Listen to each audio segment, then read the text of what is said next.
Have you ever walked into a room, maybe a networking event, or even just like a school function, and suddenly felt, well, like you're just kind of there, not really connecting? I get filming.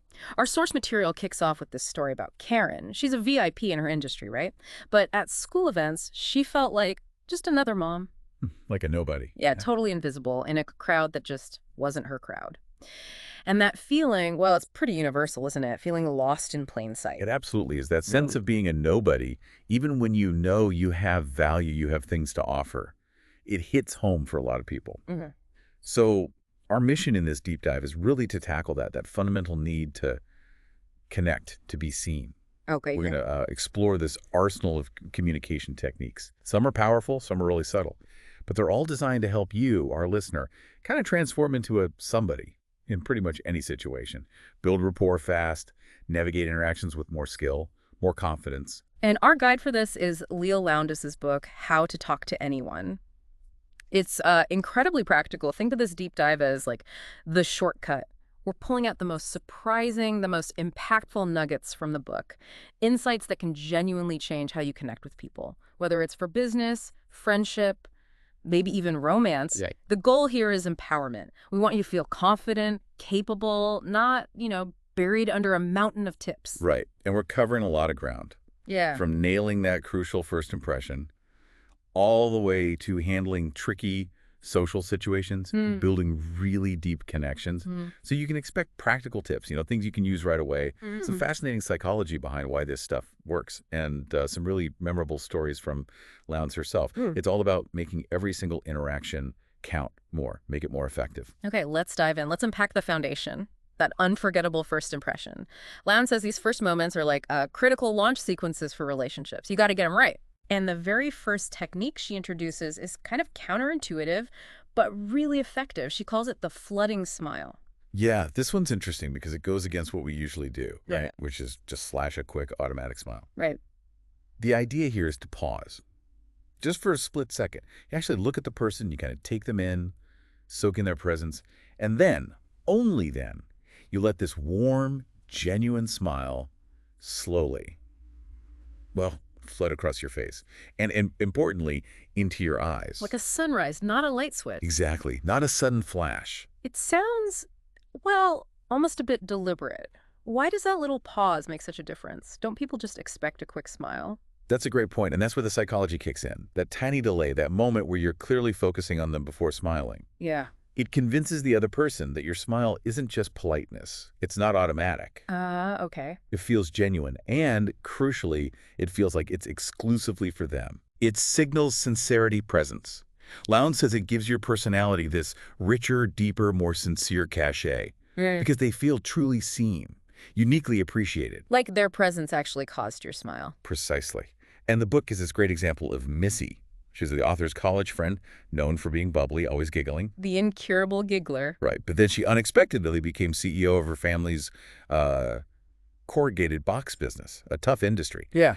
And people wondered how her sort of effusive style would play out. But Lowndes met her for dinner with clients. And Mithy, who asked to be called Melissa that night, had changed her approach. Subtly. How so? She still smiled, she was still charming, but it wasn't the instant giggle. It was slower, more deliberate. It was that flooding smile. And Lowndes realized that was what gave Melissa this incredible credibility and integrity in that serious business context. It shifted perceptions completely. Wow. Just from the timing of a smile. And it wasn't just Missy. Lowndes talks about becoming a steady smile watcher. She studied politicians, clergy, CEOs, world leaders, and found that the ones seen as most credible, most sincere, they were always just ever so slower to smile. Their smiles didn't just pop up, they kind of seeped into their faces like a slow flood. So for you listening, think about that. This tiny shift, delaying your smile just a fraction, it can instantly change how people perceive your sincerity, your warmth, right from moment one. Exactly. It's not about faking it. It's about making your smile genuinely responsive, making the other person feel uniquely valued. Okay, powerful stuff. Now let's move just a few inches up the face to the eyes. This brings us to two techniques, sticky eyes and epoxy eyes. Sticky eyes. It's such a great visual, isn't it? Yeah. And says to imagine your eyes are glued to your conversation partner's eyes. Yeah. With a sticky warm taffy. Okay. And the key is You don't break eye contact right when they finish speaking. You hold Yeah. it just a beat longer. Mhm. And then when you do have to look away, you do it slowly, reluctantly, like you're stretching that taffy until it finally snaps. It sounds intense, but I can see how it would convey serious engagement. It really does. On a subconscious level, it sends this visceral message of comprehension and respect. Sustained eye contact, when it's not aggressive, signals trust. It signals, I'm fully present with you. Right. Lowndes mentions Sammy, this guy who practiced sticky eyes. He made his gaze real sticky with women he was selling to, slightly sticky with men. And his sales shot up that very week. He said everyone started treating him with such deference. Wow. So that focused attention shown through your eyes really can boost how people perceive you, how much they respect you. Because they feel you're paying attention. Okay, so that's sticky eyes. Then there's epoxy eyes. Yeah. Sounds stronger. Yeah. Like heavy-duty glue. It is. Lowndes calls it the heavy eyeball artillery. It's the advanced version, more intense. For specific goals. Exactly. Like a boss evaluating an employee, or maybe police investigators trying to intimidate someone. Lowndes even suggests it can be used in romance as a kind of proven aphrodisiac. It's that focused gaze that really demands attention. Captivates or annihilates, as she puts it. Yeah, it's powerful. It creates this really strong sense of connection or scrutiny, depending on the context. And she shares a personal story about this, right, from one of her seminars. Yes. She noticed this woman in the audience, not particularly striking in appearance, but Lowndes found herself completely focused on her the entire time. Why? What was the woman doing?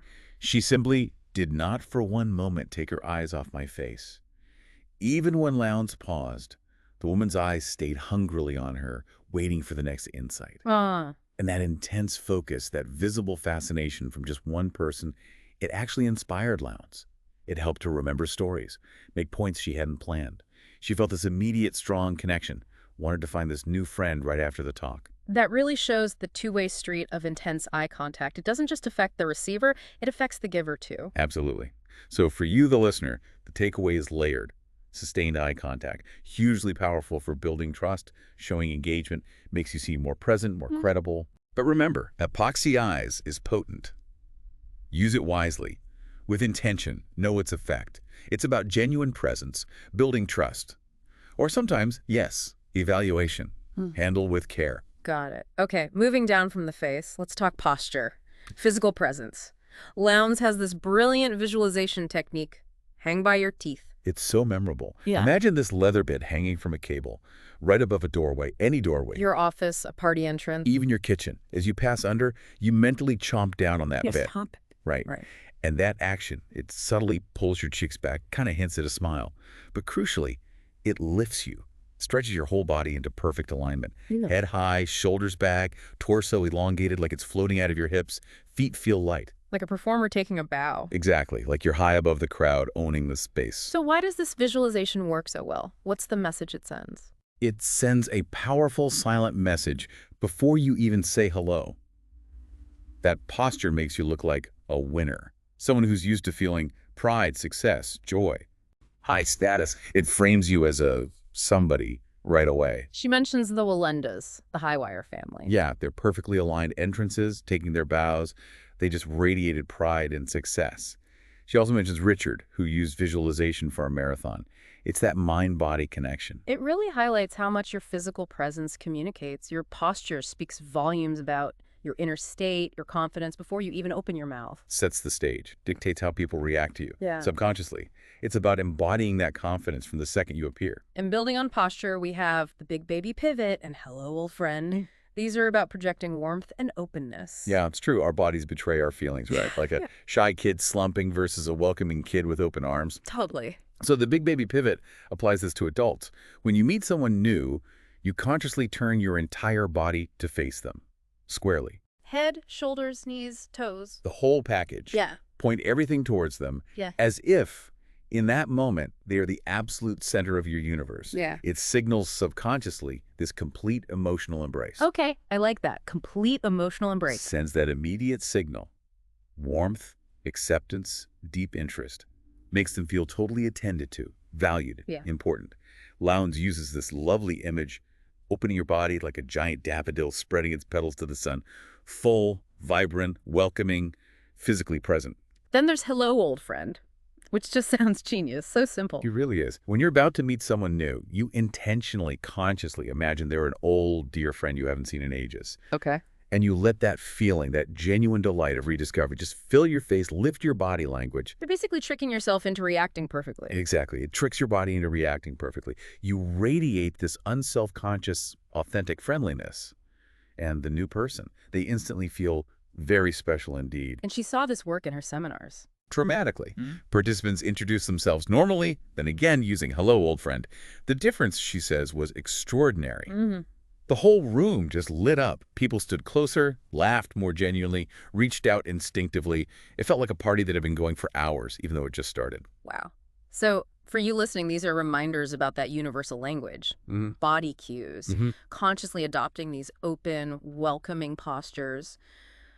The pivot, the old friend vibe, it can instantly disarm people, draw them in. Creates that warm atmosphere right from the start. And remember Lowndes calling these first impressions rocket launches. Yeah. A tiny body language blooper at the start, she warns, might mean you never quite connect with that person. It's about laying that perfect foundation. Absolutely crucial. Okay, let's move beyond those first moments. Part 2. Breaking the ice and beyond, the art of engaging conversation. And a big hurdle for so many people, small talk anxiety. Right. Is small talkophobia curable? That's the question Lowndes asks. And her answer is a definite yes. Good news. She argues it's not some fixed trait you have or don't have. It's about knowing solid techniques. Basically training your brain to create its own antidotes to that fear. Turning small talk from something dreaded into a skill you can manage, maybe even enjoy. Okay, so how do we do that? What's the key? She calls it prosaic with passion, meaning don't stress about finding the perfect, witty opening line. Lowndes says, almost anything you say at first is fine, as long as it's not, complaining or rude. So the words aren't the main thing. Not at all. The real impact, she says, is all in the delivery. An empathetic mood, a positive demeanor, and passionate delivery. She even claims, remarkably, that 80% of your listener's impression has nothing to do with your words anyway. 80%? That's huge. It's all about the how, not the what. Exactly. And her stories illustrate this perfectly. Like her date, Donnie, not conventionally handsome buck teeth, tousled red hair, but What? he had these communication skills that immediately put me at ease. It wasn't his looks or a clever line. It was his energy, his passion for the conversation. And the elevator story. With the menzons. Oh, yeah. She's feeling annoyed, lethargic, because the elevator is slow. These high IQ folks get in, and instead of just acknowledging the shared feeling. Yeah, like, ugh, this elevator. Right. Simple empathy first. But no, they jumped straight into technical explanations about the elevator's mechanics. Completely missed her mood. They failed to equalize the energy levels first, which, she says, could have led to a connection, maybe even a friendship, but they blew it by not matching her state. So the lesson is, stop sweating the perfect opening line. Yes. Release that pressure. Focus instead on your nonverbal delivery. Match their tone. Acknowledge their mood. Build that bridge of understanding before you unload information. Make them feel comfortable first. That paves the way for real conversation. Okay, now what if you want people to approach you? Make it easier for them to start the chat. For that, Lowndes has a fun practical tip. Always wear a wetsuit. Oh, what's it? Yeah. Wear or carry something unusual, something interesting, a unique pen, a cool scarf, an old book, anything that stands out a bit. And this acts as? As a conversation starter. It's a bounty for people who want to talk but feel awkward initiating. Your what's-it gives them the perfect, easy excuse. Oh, that's an interesting necklace. Boom.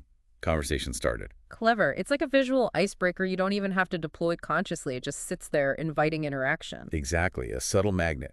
Now, once you are talking, Lowndes gives great advice on handling introductions and those common questions.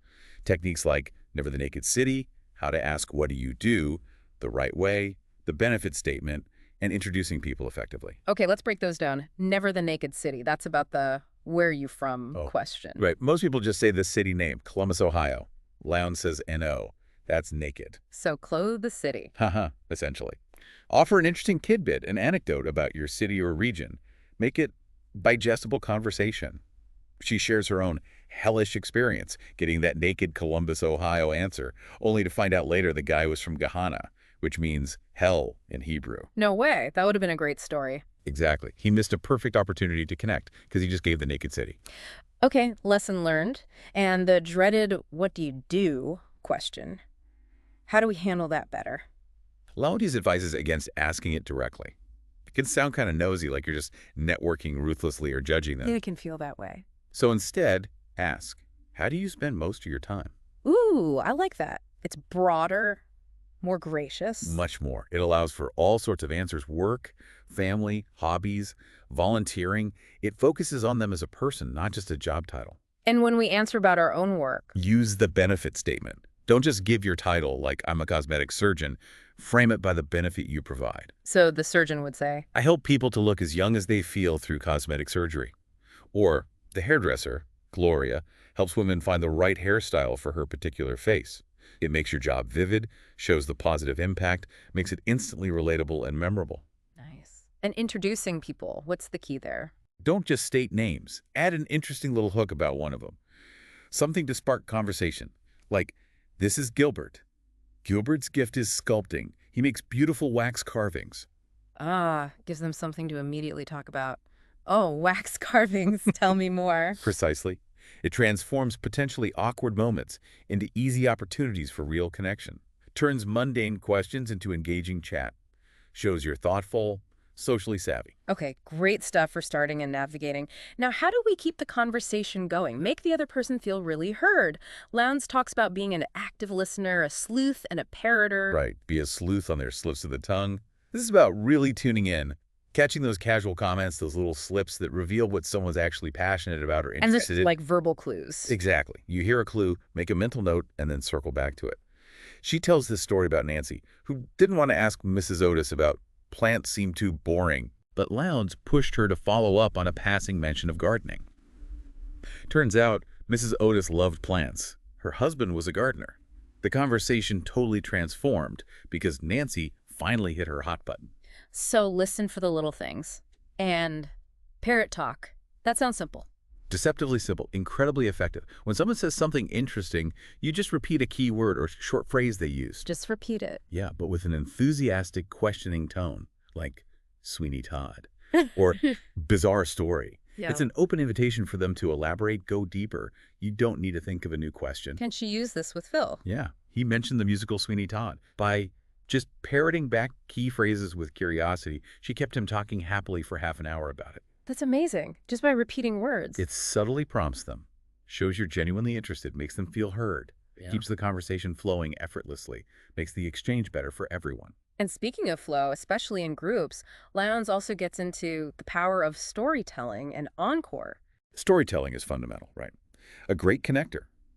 Lowndes suggests using the phrase, tell them about the time, to gently encourage others to share their stories. Puts the spotlight on them nicely. Exactly. Creates a stage for their narrative. And then encore is really clever. If someone tells a great story, you encourage them to tell it again later to a new group. Oh, you have to tell them about it. Even if they pretend to be modest. Especially then. Lowndes assures us they secretly love it. You should gently insist. Why does this work so well? Well, first, it makes the storyteller feel great, like a crowd pleaser. The subtext is clear. Your story was so good, others need to hear it. Lowndes used this on a cruise ship, getting the doctor and officers to retell their dramatic rescue story multiple times to new passengers. Yeah. They loved it. Uh-huh. And, she adds, it can also be a smooth way for you to exit a conversation if you need to, by getting a new story started. Very tactical. So these are ways to facilitate great group chats, make others feel good, make them shine, be a positive force. Precisely. Okay, moving into part 3. Elevating your presence, sounding like a VIP. This is about more than first impressions. It's about how your words, your vocabulary, your delivery project, credibility, intelligence, originality. And the first step is cultivating a super vocabulary and using clever sayings. Does this mean hitting the dictionary hard? Not necessarily. Lowndes has this surprising insight. The difference between a respected vocabulary and an average one. Only about 50 words. 50 words, that's it. Yeah. She suggests creating your personal thesaurus. Consciously swap out common words you overuse with fresher, more interesting alternatives from a thesaurus. Just sprinkle in some better words. Right. It gives the immediate impression of an original and creative mind without needing a massive vocabulary. And for clever sayings, she says, ditch the cliches. Instead, learn to roll your own clever phrases, create unique similes, metaphors. Like Barry Farber, the broadcaster. Exactly. Instead of nervous as a cat, he'd say something vivid like, I felt like an elephant dangling over a cliff with his tail tied to a daisy. paints a picture. Definitely more memorable. And what about those awkward moments? A joke bombs, the microphone screeches. Have face-saver lines ready. Pre-planned witty escapes. Your joke fails. That joke was designed to get a solid laugh, and it worked. Mike feedback. Guess I should have brushed my teeth this morning. Shows composure. Right. Plan your humor. Make it relevant. As she says, humor enriches any conversation. So for you listening, it's about sounding more articulate, original, and totally at ease, even when things go wrong. Strategic word choice, a bit of prep, a touch of wit, polished confidence. And then 2 techniques that really dial up how personal and valued your communication feels. Communication and the exclusive smile. Communication, love the name. What's the core idea? Simple but powerful. Start as many sentences as possible with you. Just change. I think this will help. Yeah. So you'll find this helps. Exactly.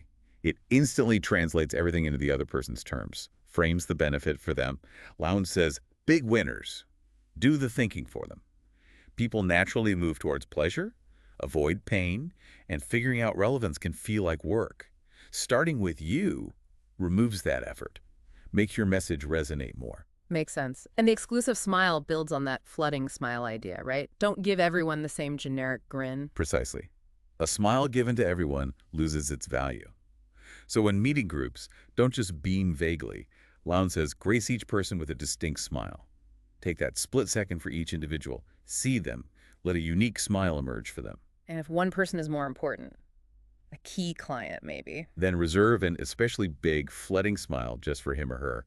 That tailored smile makes them feel incredibly special, like it's not for just anybody. It underlines their importance to you. Yes, studies show smiling increases approachability, but it's the exclusivity, the intention behind it that really elevates the impact, shows you truly see and value the individual. Okay, now for handling trickier situations. Maintaining poise. We have the receiver's ball and the broken record. It's the receiver's ball. Yeah. This is all about empathy before you speak. Before delivering any news, good, bad, whatever first, really consider how the receiver will likely take it. Focus on their reaction, not my feelings about the news. Exactly. Then deliver it with the appropriate nonverbal cue. A smile for joy, a sigh for bad news, maybe even a sob if it's tragic. It shows you're considering their feelings, preparing the ground, prevents those blind passes of information that can cause unintended hurt or confusion. Thoughtful. And the broken record for dealing with pushy questions. Yes, this is gold. When someone's grilling you, asking intrusive questions you don't want to answer, calmly repeat your original answer. Use the exact same words and the identical tone of voice again and again. Eventually, the questioner gets frustrated because they're getting nowhere, and they give up. Like Barbara in the book, deflecting questions about her separation. Exactly. Yeah. She just calmly repeated her neutral statement in the same tone. Coolly shut it down without being rude or confrontational. These are really sophisticated ways to keep your cool, protect your boundaries, appear poised even under pressure. Shows high emotional intelligence. Definitely. And finally, in this section, Lowndes covers talking to VIPs, how to talk to a celebrity, and the importance of thanking with impact. Talking to famous or powerful people, tricky ground. What's the advice? First, don't slobber over stars.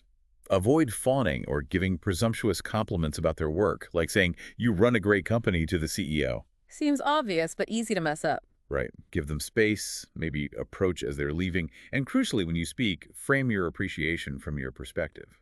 Not, your films are brilliant, but, Mr. Allen, just want to tell you how much pleasure your wonderful films have given me over the years.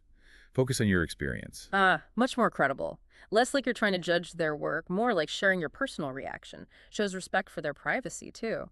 Exactly. Yeah. And similarly, never the naked thank you.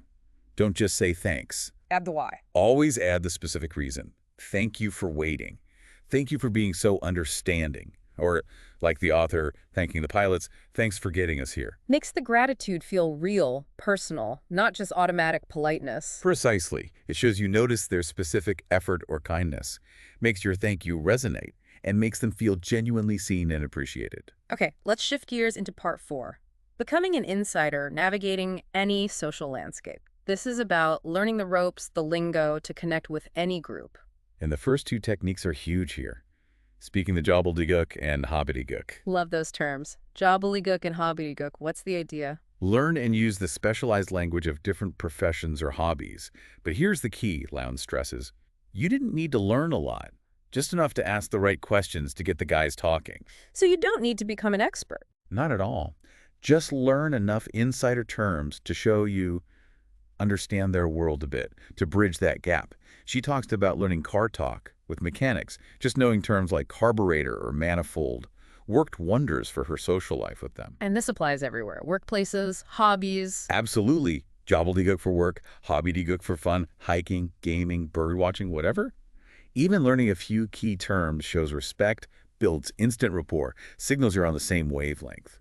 Lowndes even says participating just once in an activity can give you 80% of the conversational value just by learning the right terms and questions. That's a great shortcut. Okay, how else do we become an insider? How do we figure out what really matters to people? Techniques like find their hot button and reading their rags. Bear their hot button or elementary doc talk. How does that work? It's clever. Before you go to an event with people from a specific field, ask someone you know in that field. What are the burning issues right now? What are the hot topics everyone's talking about? Lowndes gives the example of John telling his client, Yamaka, to ask doctors at a party, how's your relationship with your hospital? A very specific insider question. Exactly. And it made Yamaka the hit of the party because she was tapping into what really concerned them, showing deeper understanding. Okay, and read their rags. Sounds like homework. Kind of. It means dipping into their trade journals, specialized magazines, online forums, whatever caters to their specific interests or industry. Publications for golfers, runners, even zoo news for zoo buffs. What did that give you? Fuel for the conversation. You quickly grasp what matters to them, their challenges, their excitements. It lets you spark genuinely engaging discussions, showing you've done more than just surface-level listening. You're on their wavelength. This really emphasizes making the effort to understand someone else's world. But it's not just what you say, right? It's how, especially across cultures. Which brings us to cultural sensitivity. Critically important, this one. The idea is simple. Research and understand the customs, the communication norms of other cultures before you interact. Because small mistakes can cause big problems. Huge problems. Lowndes shares this painful fiasco example of Gary in Japan. Oh yeah, what did she do wrong? Several things. A little squeal, receiving a gift, bad form, lower tone, shows more respect. Shoving a business card in her back pocket, massive disrespect in Japan. And giving a thank you hug, totally inappropriate there. Wow, each one seems small, but together. Together they tanked the relationship. She wasn't invited back. Lowndes also mentions El Salvador. Don't use first names right away. Don't call yourself American, because they are too. Little things, huge impact. You have to adapt your style to avoid offense, to build bridges, not walls.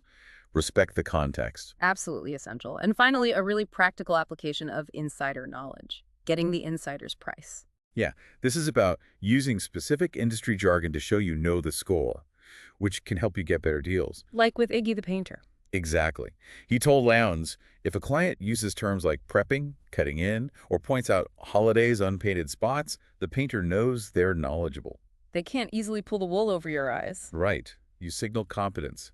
It often leads to a better price or better work because they respect your understanding. She also mentioned diamond Ds, the language of diamonds. Yes. Calling diamonds stones, talking about the table, girdle, inclusions. Using that specific vocabulary instantly changes the dynamic when you're buying. Shows you know what you're looking at, you understand value, you won't be easily fooled. Is practical knowledge paying off? Okay, moving to part 5. Building deep connections, the psychology of rapport. This is about creating those really strong, almost instant bonds, going beyond just friendly. And it starts with a core psychological truth. We like people who we think are similar to us. Lowndes taps into this with 3 techniques for creating that similarity. Mano a mano, echoing, and potent imaging. Mano a mano, that's mirroring body language. Subtly, yes. Not mimicking like a mime, but subtly adopting their posture, their gestures, maybe even their pace of movement. Done naturally, it creates this powerful subconscious feeling of being alike, being in sync, builds comfort and understanding without words. An invisible bridge. Okay, and echoing, that's mirroring language. Exactly. Using their specific words, not just synonyms. Yeah. Especially for personal terms. They say toddler, you say toddler, not child. Lowndes talks about Penny, the furniture seller, who meticulously matched her client's industry terms, advertising agency, publishing house, firm. Why did that matter so much? It made clients feel kais. Penny truly understood their specific world, their context, built deep trust. Gotcha. And potent imaging, taking it further. Yeah, using analogies and imagery that relate to their world, their interests, their job, not yours. Lowndes gives that funny, if slightly sadistic, example of the all-female team using complex ballet analogies, pirouettes, grand jetés, to explain strategy to their one male employee. Instead of like football analogies he might relate to better. Right. The ballet terms, while valid, didn't resonate with his frame of reference, so the message got lost. Using images that click with their internal world makes your points land with much more power. These are subtle but sound incredibly powerful for building that subconscious connection, making people feel your family on the same wavelength, meeting them where they are. Absolutely. And complementing that are employing empathizers, Mm. and the more advanced anatomically correct empathizers, taking listening deeper, Empathizer. So going beyond just, way beyond. Using full supportive sentences, I see what you mean, that's a lovely thing to say, I understand how you feel. It makes you sound more articulate, sure, but more importantly, it makes the speaker feel truly heard, validated, and it forces you to listen actively, And anatomically correct empathizers. matching their sensory language. Precisely. This requires sharp listening. If they say, I can see the problem, you respond, I see what you mean. If they say, that sounds good, you say, it does sound great. If it's a gut feeling, you say, I understand how you feel. Like with Brenda, the auditory person. Yeah. She responded most strongly to sound-based language because of her upbringing. Matching their preferred sensory mode, visual, auditory, kinesthetic, shows an incredibly deep level of understanding. You're tuning in to their internal experience. Hugely powerful for rapport. Wow, okay. And for kind of fast-tracking intimacy, creating that shared history feeling quickly, the premature we and private jokes. The premature we is bold. You intentionally use we, us, our, very early on, even if you just met. Well, like, I think we'll enjoy this instead of, I think you'll enjoy this. Exactly. Lowndes says it scrambles the signals in their psyche, skipping conversational steps, creating instant intimacy, fosters a sense of shared experience, being on the same team right away. And private jokes. Creating those little inside references based on something that happened during your conversation. Or a unique word you both used. Like those company culture examples. Let's shake a crutch at it, slide that down the flagpole. They become shared code, solidifying bonds, creating belonging. These really are shortcuts to camaraderie, bypassing the slow burn, creating that unique connection quickly. Very effective. Okay, now for the delicate art of compliments, part 6. Praise that sticks. Giving praise isn't always easy to get right. Yeah, a bad compliment can be worse than none. Right. So Lowndes focuses on avoiding flattery with no-risk praise and carrier pigeon kudos. No risk praise. That's the one where you don't compliment them directly. Exactly. Counterintuitive, but smart. Direct praise, especially early on, can feel like sucking up, insincere. So instead, you tell someone close to the person you want to praise. Tell their friend or colleague. Yes.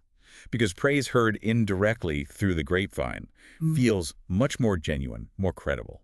As the old saying goes, he's my friend that speaks well of me behind my back. So you tell Jane Smith's associate, Diane, how brilliant Jane is. Diane will tell Jane, and it lands with much more impact because it wasn't said to Jane to gain favor. Makes sense. And carrier pigeon kudos.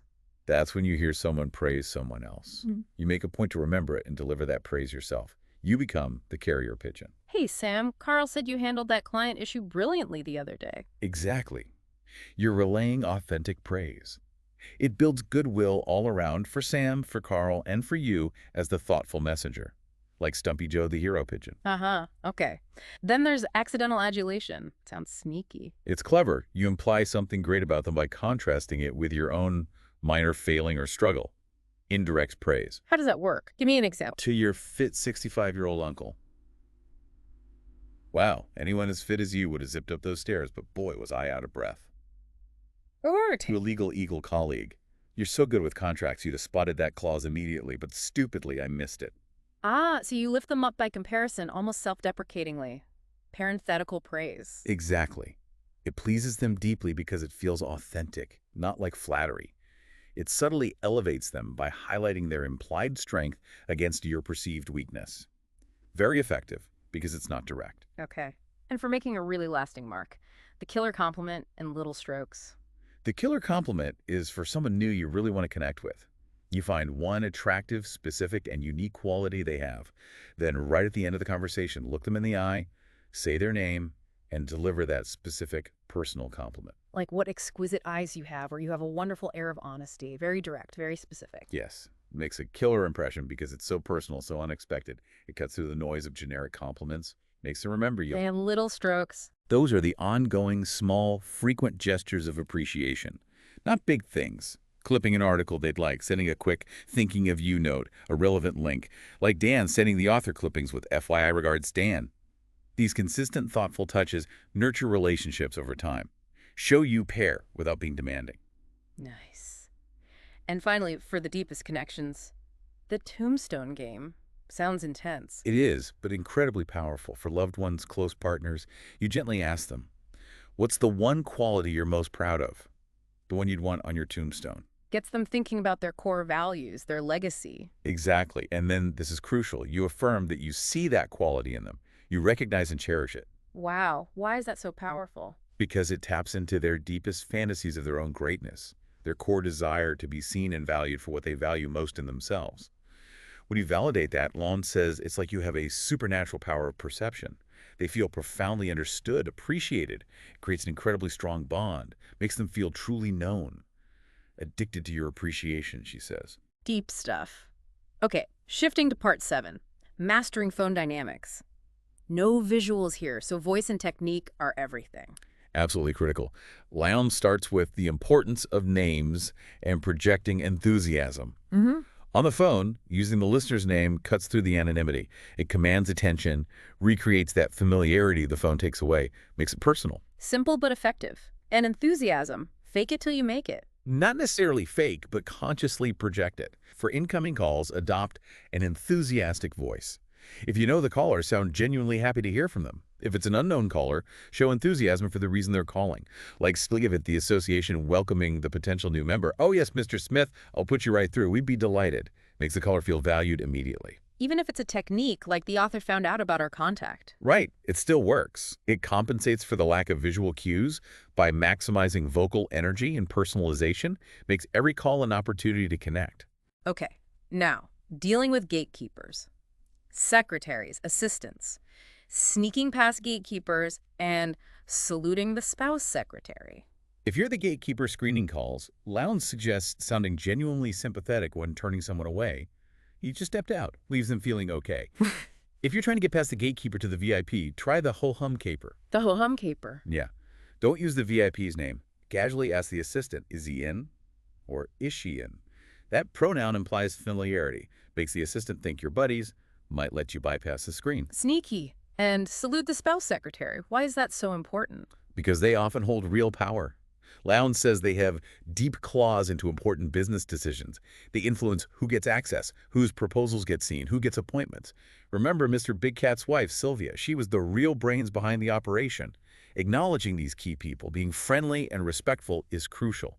Their support can make or break your access. Recognizing those hidden power structures. Smart. What about voicemail? That little message seems insignificant. Not according to Lowndes. Technique 67, your 10-second audition. Treat that beep like a Broadway producer saying, next. Okay. Craft an entertaining, enticing, or interesting message in those crucial seconds. Prove you're worthy of a quick callback. Capture their curiosity. If you're not ready when the beep comes, hang up, rehearse, call back.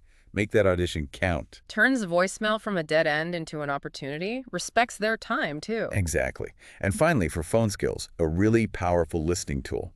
Listening between the lines with instant replay. Instant replay. Recording calls. Yes. Record your business calls, then listen back. Multiple times. Why? What do you catch? Significant subtleties, hesitations, real enthusiasm versus fake. Things you miss in the moment, like watching a sports replay and seeing the fumble you missed live. Lowndes contrasts a strong yes with a hesitant yees, different as heaven and hell. She herself caught a client's hesitation. Well, yes, on replay. Follow it up, save the project. It lets you hear the subtext, the things your brain processed too quickly. Powerful for understanding nuances, especially in business. Hugely powerful. Okay, let's step out of the phone booth and into the room. Part 8. Working a room like a politician, social strategizing. Being deliberate in gatherings. Starts with prep, right? The politician's party checklist. Yep. Basic but crucial. Always have your business or social cards. Carry a small pad and pen to jot down notes about people you meet. Be ready to connect and follow up. And the biggest party mistake to avoid? Don't head straight for the food. Lowndes says you never disturb animals when they are eating. People subconsciously avoid approaching someone busy eating. You become invisible with a plate in your hand. Pretty much. They scan the room, see you with the feed bag on, and pass right over you. Limits your chances to connect right at the start. So be prepared, hold off on the snacks initially, project availability. Exactly. And then make an unforgettable entrance. How do you do that? Pause in the doorway. Don't just rush in. Take a second. Survey the set. Scan the room, make eye contact, maybe offer that slow, flooding smile, then enter confidently. Think Loretta Young, the Pope, commanding presence from the moment they appear. It makes you look like a somebody immediately, draws attention, signals confidence, sets the tone before you say a word. Absolutely. Now, once you're in the room, how do you draw people to you? Subliminally luring people to you. Using body language. Yes, open body language. Arms uncrossed, relaxed at your sides, legs slightly apart. Slight smile. Even use a shoulder bag, not a handbag clutched in front that's a subliminal cutoff. And the old wrist flash. Casually turning your palms up when gesturing. Yeah. Signals openness, vulnerability. I have nothing to hide. Invites trust. And this works subconsciously. Studies show it does. People feel more comfortable approaching someone with open posture. Open palms signal goodwill. You become a magnet, drawing people in without trying. Non-verbal invitation. Okay. And for making those connections stick, building that network, business card dossier, and tracking. Tracking is the key action. After you meet someone, discreetly jot down something personal you learned on the back of their card or in your notebook. Like love sends your wine? Or dog named Rusty, planning trip to Peru? Exactly. Building a personalized database, not just collecting names. Yes, so the point is. To amaze them with what you remember about them later makes them feel incredibly special, like the star of an old movie where every detail matters.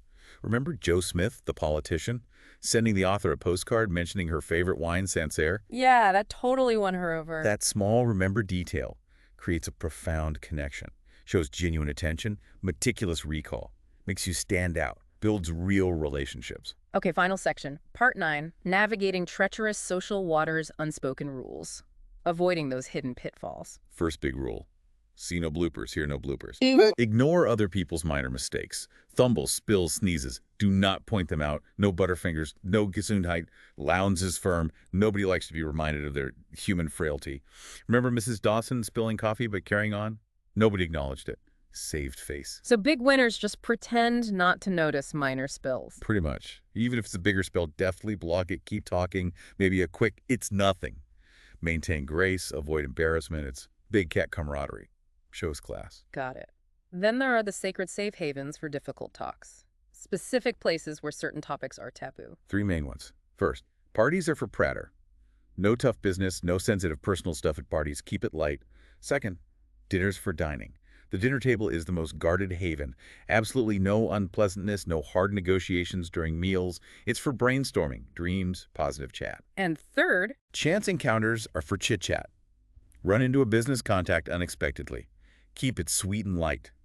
Do not use it to push business or bring up sensitive issues. Yeah. Remember, Willie and BW Willie's brief, gracious chat led to a quick callback because BW appreciated him not talking business inappropriately. these are unspoken rules the socially savvy respect. Absolutely. They create comfortable, shark-free zones for socializing. Violate them, Lowndes warns, and it could be your swan song with important people. Respect the boundaries. Maintain high-status grace. Makes sense. Okay, lastly, handling conflict and mistakes with class. And being a leader, not a follower. For someone else's anger. Turn their anger around in 3 sentences or less. Don't argue, don't interrupt. Let them vent completely. Then what? Then calmly show understanding. Ask what they want you to do. Offer a solution. Ask for their help implementing it. Disarms anger. Shifts to problem solving. Shows composure. And when I mess up, make a boner. My goof. Your gain. Ensure the victim benefits from your mistake. Ask yourself, what can I do so they'll be delighted I messed up? Then do it. Fast. Shows accountability, turns a negative into a positive, goes beyond just fixing it. Okay, what if you catch someone lying, cheating? Leave an escape hatch. Unless you must confront, like for professional reasons or protecting others, don't call them out directly. Lowndes says, let the transgressor out of your trap with his tricky puss in one piece, then resolve never to gaze upon it again. Big winners often take the blame themselves for small foibles of friends they want to keep. My directions must have been terrible. Maintain decorum, choose your battles. Like Lady Stephanie and the Fabergé egg. Exactly. Grace and discretion over confrontation, often. And finally, being a leader in a crowd. Support the speaker, especially by being the first to show appreciation, first to applaud, first to stand up. Why? Heavy hitters support speakers because they know the pressure. But more importantly, the speaker notices who initiates the positive reaction. That subtle act positions you as a leader, an ally, not just a passive follower. Earns respect from those in the spotlight. Wow. Okay. We have covered a ton of ground today, a real deep dive into this communication arsenal from Leil Lowndes, from the flooding smile and sticky eyes for first impressions, to mastering conversation with parroting and finding hot buttons. Yeah, and elevating your presence with a super vocabulary, personal communication, navigating tricky waters by respecting safe havens and leaving escape hatches. Plus, mastering the phone using names, that 10-second audition voicemail, working a room with an unforgettable entrance, and meticulous tracking. Each one, as we've seen, isn't just a random tip. It's a specific, actionable step to really transform how you interact. So what's the big takeaway for you, our listener? It's that being a great communicator, it's not some magic gift you're born with. Not at all. It's about learning, applying specific techniques, practicing these smooth moves, these mindset shifts, until they become second nature. It's how you go from maybe feeling like that nobody to being a confident, connected somebody, opening doors, business, friendship, love. So maybe think about this. Which technique, maybe just one, could you try out, starting today? What tiny body language blooper could you fix?